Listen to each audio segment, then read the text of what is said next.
Let's look immediately at the central bug identified in our source material. The text argues that modern employment is not a contract, but a modified state of voluntary servitude. It resurrects Aristotle's definition of the slave, Instrumentum Vocale, literally a tool with a voice. The premise is that the modern worker is an entity whose agency has been exchanged for, well, for predictable survival, rendering them a tool for a system they cannot control. A tool? That is a severe interpretation of our economic reality. While Aristotle's definition is historically accurate for his time, applying it to a modern professional is, I think, a category error. We have agency. We sign contracts. Work isn't servitude. It's a dignified pursuit of self-realization and, more importantly, necessary stability for our families. We are not tools. We are participants. Participation implies the power to abstain without an existential threat. The material argues that what you call dignity is actually the result of a transfer of responsibility. Think about the education system for a moment. The text describes it as a mechanism that, in a sense, castrates independent thought, producing individuals who cannot consume time without instructions. You don't work because you're dignified. You work because the master, the corporation, absorbs the terrifying risk of the market, and in exchange, you supply obedience to alleviate the anxiety of true freedom. Anxiety of freedom? I have to reject the idea that seeking stability is some psychological flaw or the result of castration. It's a fundamental human need to organize chaos. We aren't brainwashed, we are rational. We trade our labor for capital to build lives. If the conditions don't suit us, we leave.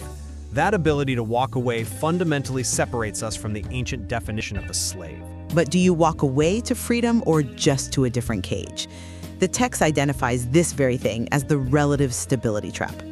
Unlike ancient slavery, which used, physical chains, modern servitude relies on invisible ones: debt, social standing, and the internal fear of losing your single point of failure, the paycheck.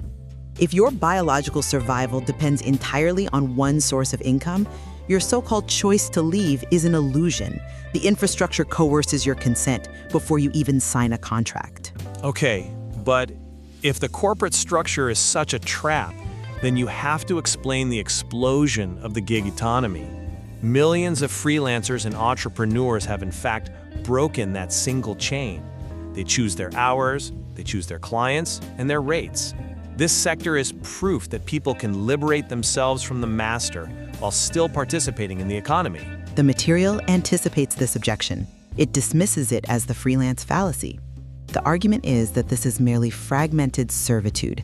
The freelancer hasn't escaped the master at all. They have simply shifted the authority from a single boss to the market or the algorithm. In fact, the text argues this is a more efficient form of control because it relies on self-exploitation. The freelancer internalizes the manager, driving themselves harder and accepting more anxiety than any overseer could ever force upon them. You trade one tyrant for 1,000 anonymous ones. That is just a suffocating framework. If traditional work is slavery and independent work is self-exploitation, then you're painting a picture of total nihilism. But people do resist. Look at quiet quitting or acting your wage. Workers are refusing to go above and beyond.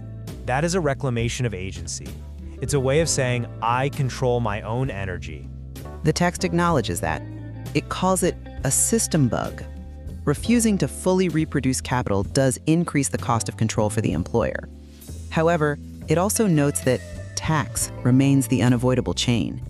As long as the state demands a cut of your existence in a specific currency, you are tethered to the labor market to obtain it. Quiet quitting is just loosening the leash. You're not cutting it. But surely there has to be value in the attempt. Even this conversation, analyzing these structures, understanding the theory, that feels like an act of resistance. Surely, seeing the bars of the cage is the first step to breaking them. On the contrary, the material identifies that feeling as the most dangerous trap of all, the gas venting mechanism.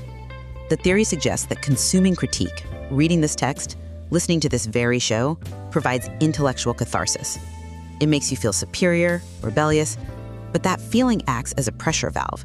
It vents the exact dissatisfaction that would otherwise force you to act. By feeling like a rebel, you're pacified, and you return to the system